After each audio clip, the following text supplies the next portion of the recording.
नमस्कार, मैं डॉक्टर अनीता, प्रवक्ता हिंदी, जिला शिक्षा एवं प्रशिक्षण संस्थान रायबरेली, डीएलएड प्रथम सेमेस्टर की इस ऑनलाइन कक्षा में आज हम बात करेंगे संज्ञा पर। हम जानेंगे कि संज्ञा किसे कहते हैं, इसके भेद कौन कौन से हैं और विभिन्न संज्ञा शब्दों का हमें किस प्रकार से प्रयोग करना चाहिए। तो इस प्रकरण को जानने से पूर्व हम इसके उद्देश्यों को जान लेते हैं।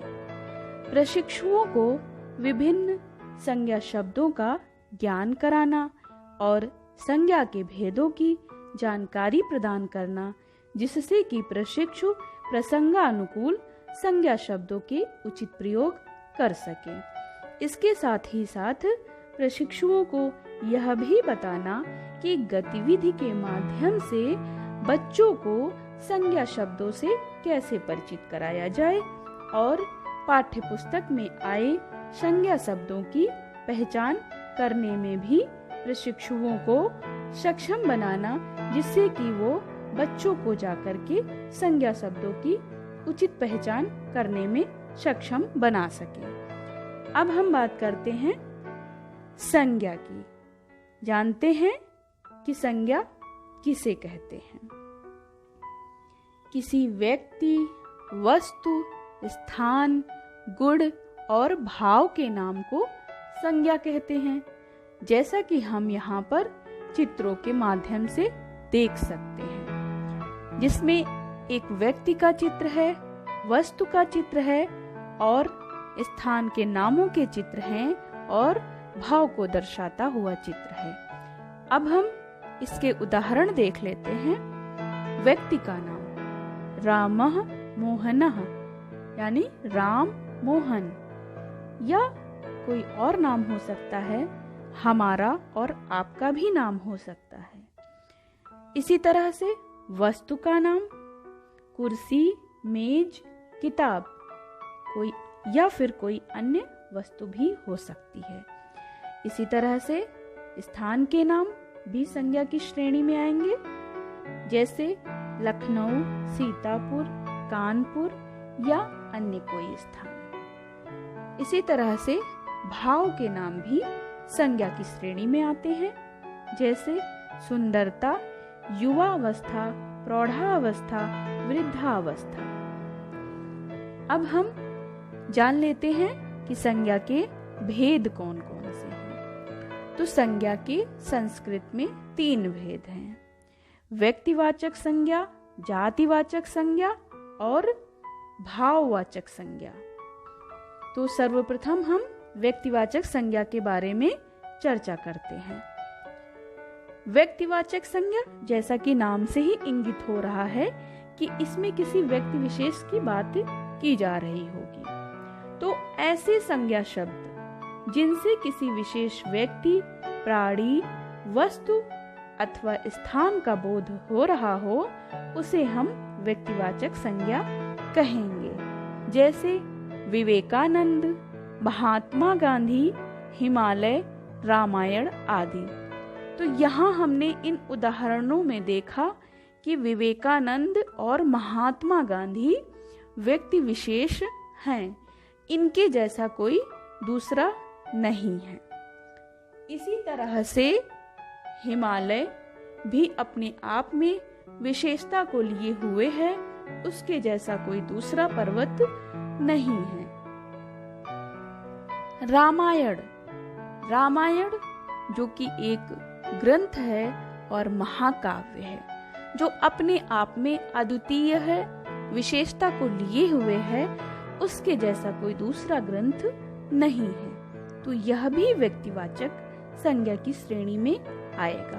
तो इस तरह से हमने जाना कि किसी विशेष व्यक्ति, प्राणी, वस्तु और स्थान का बोध जिन शब्दों से होता है, उन्हें हम व्यक्तिवाचक संज्ञा कहते हैं। अब हम बात करते हैं जातिवाचक संज्ञा की। तो ऐसे शब्द जिनसे किसी एक जाति की अनेक वस्तुओं का बोध हो रहा हो, तो उसे हम जातिवाचक संज्ञा कहेंगे। जैसे बालकः, बालिका, भ्राता, अश्वः आदि। बालक यानी कि बहुत सारे बालक, बालिका यानी कि सभी बालिकाएं, भ्राता अर्थात सभी भाई, अश्वः अर्थात सभी अश्व, सभी घोड़े, यानी कि एक ही जाति की अनेक वस्तुएं। तो यह सब किस में आएंगी? जातिवाचक संज्ञा में आएंगी। अब हम बात करते हैं भाववाचक संज्ञा की। तो जिन संज्ञा शब्दों से पदार्थ की अवस्था, गुण दोष, धर्म आदि का बोध हो, उसे हम भाववाचक संज्ञा कहेंगे। जैसे बचपन, रसीला, दया, वीरता आदि। तो बचपन यहाँ एक अवस्था को दर्शा रहा है, रसीला फल के गुण को दिखा रहा है, दर्शा रहा है। रसीला होना फल का गुण है। इसी तरह से दया और वीरता भाव को दर्शा रहे हैं। तो ऐसे सभी शब्द जिनसे किसी अवस्था, गुण दोष और धर्म का पता चल रहा हो, तो उसे हम भाववाचक संज्ञा की श्रेणी में रखेंगे। अब हम बात करते हैं संज्ञा के पद रचना की, कि जो भी संज्ञा शब्द होते हैं, जब संस्कृत में हम उनका प्रयोग करते हैं तो उनकी रचना किस प्रकार से हुई है और उनको कितने भागों में बांटा गया है, यह भी जान लेते हैं। तो संस्कृत की संज्ञा पद रचना को 6 भागों में बांटा गया है। अजंत पुल्लिंग, हलंत पुल्लिंग, अजंत स्त्रीलिंग, हलंत स्त्रीलिंग, अजंत नपुंसक लिंग, हलंत नपुंसक लिंग। संस्कृत में अजंत, हलंत आदि सभी शब्दों के रूप तीनों वचनों और लिंगों में चलते हैं। इनको हम जानने के बाद यह भी जान लेते हैं कि अजंत से तात्पर्य क्या है और हलंत से तात्पर्य क्या है। अजंत और हलंत को हम माहेश्वर सूत्र के द्वारा जान सकते हैं। माहेश्वर सूत्र के अनुसार सभी स्वर आ से चा के बीच में आते हैं। तो जो शब्द स्वरों से यानी आ से चा अर्थात कि अच में अंत होते हैं, उन्हें अच प्लस अंत या अजंत कहा जाता है। इनको हम स्वरांत भी कहते हैं, जो कि इस प्रकार से हैं: आई उड़, रिल रिक, एओंग, एओच। तो यहाँ हमने देखा कि प्रथम वर्ण आ है और अंतिम वर्ण चा है, तो इससे अच बन गया। और अच को जब हम अंत से संधि करते हैं तो अजंत हो जाता है। इसको अभी हम और समझेंगे। अब हम बात करते हैं हलंत की, अर्थात जो शब्द व्यंजनों हा से ला या हल में अंत होते हैं, उन्हें हलंत या हल प्लस अंत यानी कि हलंत कहा जाता है। जैसे हैवरट, लण, यमंगड़नम, झभई, घड़धश, जब गड़दश, खफ छठ चटतव, कपय, शस सर, हल। तो हमने यहाँ पर देखा कि पहला वर्ण हा है और अंतिम वर्ण ला है, तो यह हल हो गया। अब हम इसकी पहचान कैसे करेंगे यह भी जान लेते हैं, क्योंकि इसकी पहचान करना थोड़ा सा मुश्किल होता है। तो ऐसे शब्द मतलब शब्दों के अंत में या अजंत या हलंत होने का पता हम शब्द के अंतिम अक्षर को देखकर लगाएंगे।